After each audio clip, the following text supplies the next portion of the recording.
جیسے میں نے آپ سے عرض کیا، بڑے بڑے اولیاء کرام جن کی پرواز بہت بلند تھی، وہ بھی ان بھیدوں کو پا سکے ہیں صرف ایک فریکشن آف اے پرسنٹیج۔ فقیر اپنے مقابل بیٹھے ہوئے آدمی کے بارے میں سب جانتا ہے، اس کو یہ بھی پتا ہوتا ہے کہ اس نے کب پرواز کرنی، ورنہ فقیر صرف اتنا جانتا ہے جتنا رب اس پہ واہ کر دے۔ میری انڈرسٹینڈنگ کے مطابق فقیر عام آدمی سے بھی زیادہ مجبور ہے، اس پر پابندیاں بے پناہ۔ اگر کوئی شخص اپنے دل میں رب کو بسانا چاہتا ہے تو پھر یہ اسے جان لینا چاہیے کہ رب تعالیٰ انتہائی پاکیزہ ہے، انتہائی نفاست والا ہے۔ وہ ہرگز اس جگہ پہ بس نہیں سکتا، رہ نہیں سکتا جہاں کوئی آلائش موجود ہے۔ تو یہ تکبر، حسد، کینہ، غیبت، حرص، یہ سب آلائش ہیں۔ بات یہ ہے کہ رب تعالیٰ جسے چاہتا ہے اپنی مخلوق میں مقبول کر دیتا ہے، اس کا تعلق ان چیزوں سے نہیں ہے۔ السلام علیکم ناظرین، لیڈر ٹی وی کے ساتھ میں یاسر شامون خان آپ کی خدمت میں حاضر ہوں۔ بلکہ یوں کہہ لیجئے کہ آج میں اس مقام پر، اس جگہ پر بیٹھا ہوں جہاں پر آنے کے لیے مجھے برسوں لگ گئے۔ میں ایک ایسی شخصیت جن کے انٹرویو دیکھا کرتا تھا یوٹیوب کے اوپر، کبھی ٹیلی ویژن کے اوپر، کبھی ریڈیو کے اوپر سنا کرتا تھا، تو ایک خواہش تھی، بہت بڑی بلکہ زندگی کی خواہش تھی کہ میں کبھی ان کے قرب میں بیٹھ سکوں۔ ان کو سنا بہت، ان کو پڑھا بہت۔ کہتے کہ آج فقیر آدمی کو کوئی شخص سمجھ نہیں سکتا، لیکن وہ میرے اندر اتر گئے، میری ذات میں کچھ یوں بس کے۔ وہ پنجابی کی ایک بہت خوبصورت نظم ہے کہ سیس نوائیو پیراں توڑی تے پیت نہ پائیو کت، پیڑا پیڑا پڑ پڑ پوکی جند وچ جند ہی مت، تے جند پورے ہو دانا دانا سا وچ اپنی جد، ایکو سورج اپجے روحی کیکن اپجے نت، تے راز حرف دا کیکن پائیے باوے اوڑک جت۔ ایک راز ہے، اور یہ وہ راز کیا ہے آج جاننے کے لیے ہم سید سرفراز احمد شاہ صاحب کے ہاں موجود ہیں، اور وہ بھی ہمارے ساتھ موجود ہیں۔ اور بہت بڑی ہستی، کسی بھی تعارف کے محتاج نہیں ہیں، میں ان کو آج کا ولی کہتا ہوں۔ میرے اندر کی آنکھ جون سی ہے وہ یہی سمجھتی ہے، میرا وجدان جون سا ہے وہ اس بات کو مکمل یقین کے ساتھ سمجھتا ہے کہ یہ جو کہتے ہیں یہ نفس خواہش سے نہیں بولتے، اور جب کو فقیر بولتا ہے تو پھر ظاہر ہے کہ رب بولتا ہے۔ ہم آج کے پروگرام میں آپ کو خوش آمدید کہتے ہیں۔ بہت مہربانی آپ کی، بڑی عنایت۔ بہت شکریہ۔ راز ایک بڑی اہم چیز ہے شاہ صاحب، آپ کے سامنے پرسپیکٹس تو کوئی رکھا ہی نہیں جا سکتا، آپ بذات خود ایک بہت وسیع کینوس ہیں۔ یہ راز کیا ہے، اور یہ راز کھلتے کیوں نہیں، افشاں کیوں نہیں ہوتے، کیسے چھپے رہتے ہیں، ان کے اوپر پڑھتے رہتے ہیں، ان کا خاص وقت مقرر ہوتا ہے؟ دیکھیے، اب مجھے نہیں معلوم کہ آپ راز کس کانٹیکسٹ میں کہہ رہے ہیں۔ جہاں تک تو قدرت کے بھید ہیں۔ جی، قدرت کے بھید، قدرت کے بھید تو تہ در تہ ہیں، طے درتا ہے، اور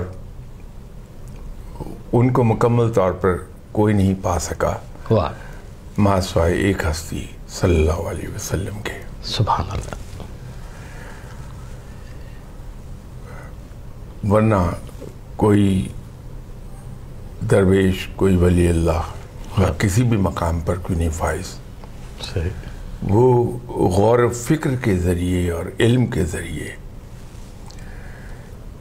بس ایک حد تک ہی جا سکا، ایک حد تک، اور وہ ایک حد جب میں کہتا ہوں اس سے مراد یہ نہیں کہ کوئی بڑی پرسنٹیج، صحیح، جس نے بہت پرواز کی تو شاید وہ فریکشن آف اے پرسنٹیج ہاں جی، جا سکا ہو، اچھا، ورنہ آگے نہیں بھیدوں کو کوئی پا نہیں سکا۔ وہ انسانی عقل سے بہت ماورا ہیں، بہت ماورا، بلند چیزیں، وہ انسانی عقل وہاں تک پہنچ نہیں پاتی ہے، پہنچ نہیں پاتی۔ لیکن فقیر تو اپنی آنکھ سے یہ سارے بید دیکھ لیتا ہے، فقیر تو اپنے مد مقابل بیٹھے ہوئے انسان کو بھی دیکھ لیتا ہے، اور اسے پتہ ہوتا ہے کہ اس نے 2 شادیاں کر رکھی ہیں، اسے یہ بھی معلوم ہوتا ہے کہ یہ کب پرواز کرنے والا ہے، ساری چیزیں معلوم ہوتی ہیں، لیکن فقیر بولتا بھی نہیں ہے۔ یہ کوئی ایگریمنٹ ہوتا ہے شاہ صاحب؟ دیکھیے، جیسے میں نے آپ سے عرض کیا کہ بڑے بڑے اولیاء کرام جی جن کی پرواز بہت بلند تھی وہ بھی ان بھیدوں کو پا سکے ہیں صرف ایک فریکشن آف اے پرسنٹیج. اچھا جسٹ ایک پرسنٹیج, فریکشن آف پرسنٹیج. صحیح. وہی اتنی وسیع ہے کہ ہم لوگ جو عام لوگ ہیں, گنہگار لوگ, ہم اس کو سمجھتے ہیں کہ کمال ہے یہ. واہ. ایک تو یہ بات ہے. دوسری ایک چیز میں ضرور واضح کرنا چاہوں گا جی سر, کہ جیسے آپ نے فرمایا کہ فقیر اپنے مقابل بیٹھے ہوئے آدمی کے بارے میں سب جانتا ہے اور اس کو یہ بھی پتہ ہوتا ہے کہ اس نے کب پرواز کرنی. یہ شاید ہمارا حسن ظن ہے, واہ, خوش فہمی ہے. کیا اچھا. ورنہ فقیر صرف اتنا جانتا ہے جتنا رب اس پہ واہ کر دے.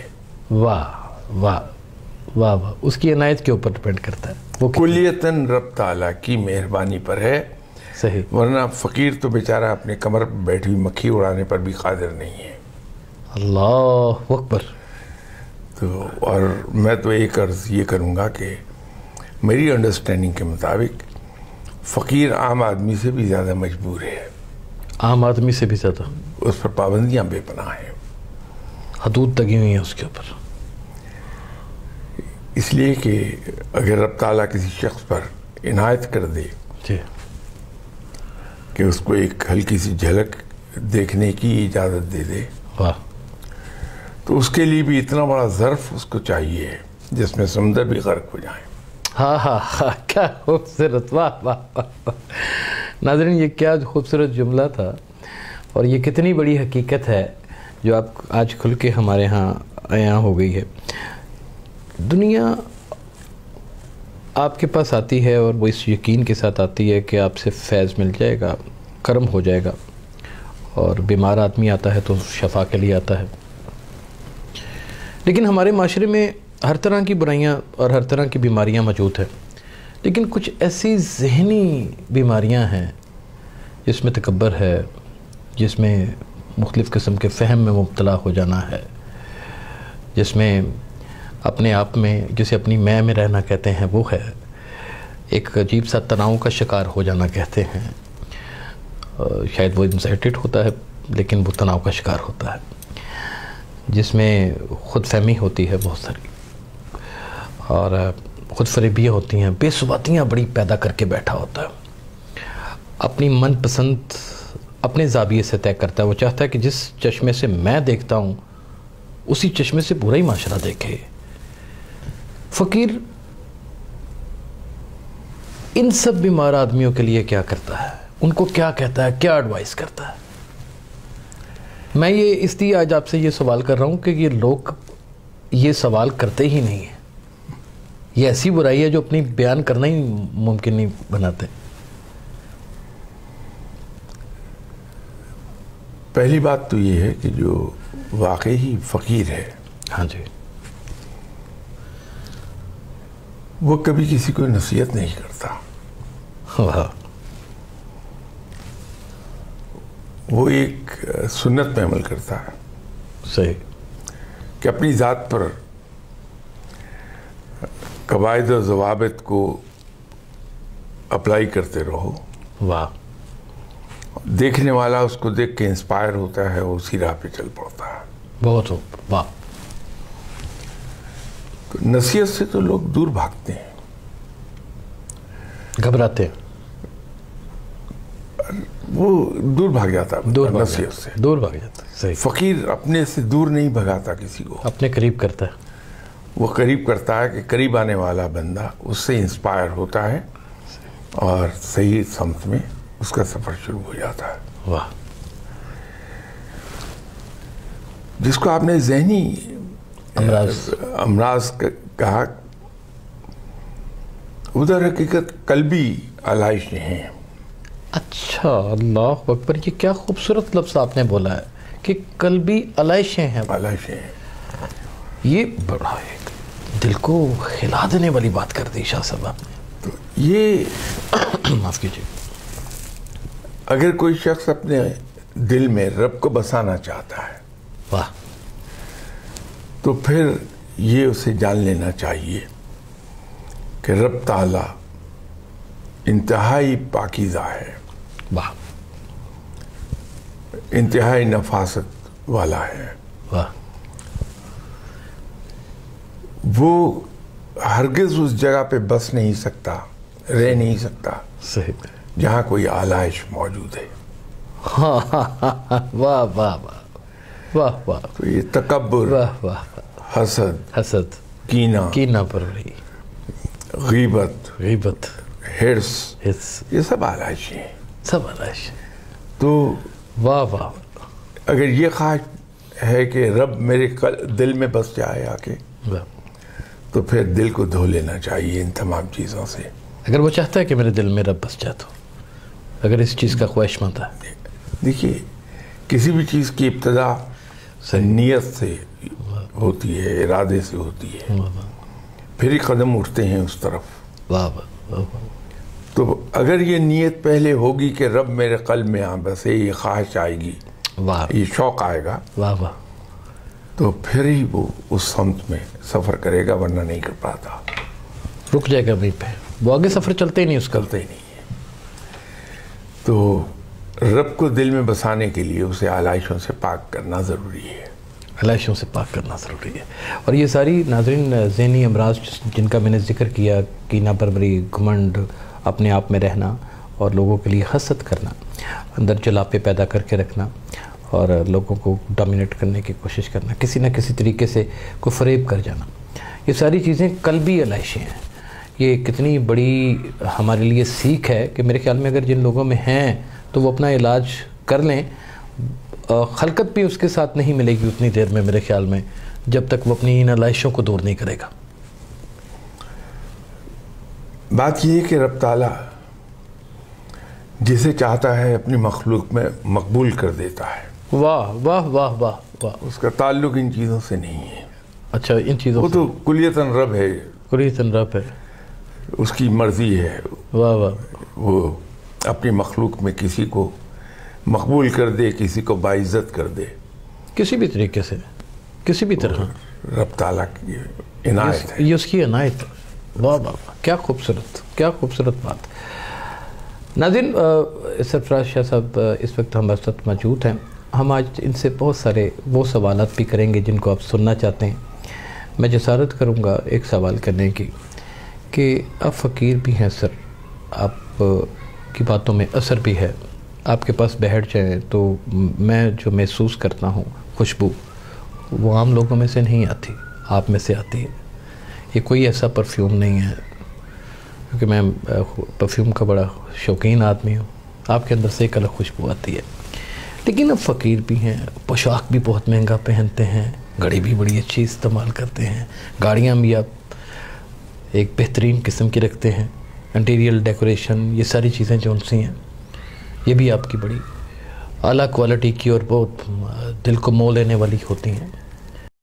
فقیر کا ان چیزوں کے ساتھ تعلق کیسے رہ سکتا ہے؟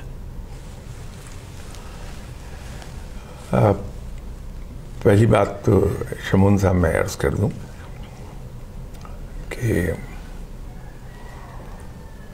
یہ شاید آپ کو اپنا عکس میرے اندر دکھائی دیا ہے جو آپ نے مجھے فقیر کہہ دیا۔ میں نہ فقیر ہوں نہ درویش ہوں، میں تو صرف بہت شکریہ، ایک گناہگار شخص ہوں۔ یہ بہت خوبصورت پرسنالٹی، تو آپ اللہ کی باقی دیے ہوئے انعامات۔ رہ گئی یہ بات کہ انسان کی پوشاک، اس کی استعمال کی دیگر چیزیں، جی جی،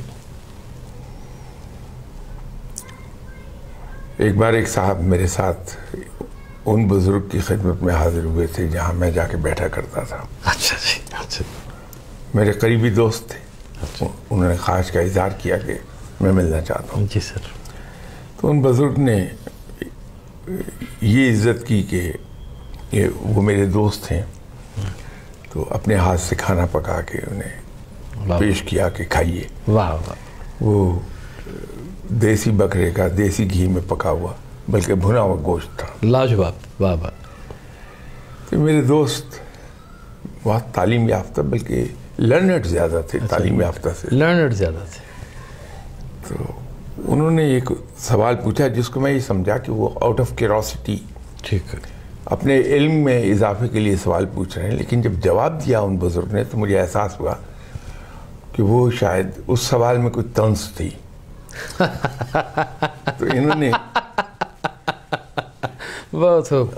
ان بزرگ سے سوال یہ پوچھا جی کہ صاحب ہم نے تو سنا ہے کہ فقیر واہ مرچیں پانی میں گھول کے اس سے روٹی کھاتے ہیں، واہ واہ لیکن آپ نے تو یہ دیسی بکرے کا گوشت دیسی گھی میں صحیح پکایا ہے. صحیح. تو انہوں نے کہا کہ دیکھیے یہ تو مجھے نہیں پتا کہ کون کیا کھاتا ہے، واہ کیا کہتے ہیں. لیکن میں اپنے بارے میں جانتا ہوں کہ اگر اللہ مجھے نعمت عطا فرما رہا ہے واہ واہ تو میں ان سے منہ موڑ کے ناشکر گزار کیوں کہلاؤں. بہت خوب بہت خوب، کیا کہنے، بہت خوب. اسی طرح جناب وہ تو بچے کو قصہ یاد ہے، جناب حضرت عمر رضی اللہ تعالیٰ عنہ ہاں جی سے ملاقات کے لیے جب ایک صحابی تشریف لائے تھے تو وہ پراپرلی ڈریس اپ نہیں ہوئے تھے. صحیح. تو جناب حضرت عمر رضی اللہ تعالیٰ عنہ نے انہیں واپس بھیجا کہ پراپرلی ڈریس اپ ہو کے آؤ. صحیح. اس نصیحت کے ساتھ کہ اگر اللہ نے تمہیں نعمتیں عطا فرمائی ہیں تو اس کا اظہار تمہارے حلیے سے ہونا چاہیے. ارے واہ ارے واہ، بالکل وہ نظر آنی چاہیے. تو اگر انسان پر رب تعالیٰ مہربانی فرما رہا ہو اور اسے نعمتیں حاصل ہوں تو اسے کفران نعمت نہیں کرنا چاہیے. ہاں یہ ضرور ہے کہ اسراف میں نہیں جانا چاہیے. اسراف میں نہیں جانا چاہیے.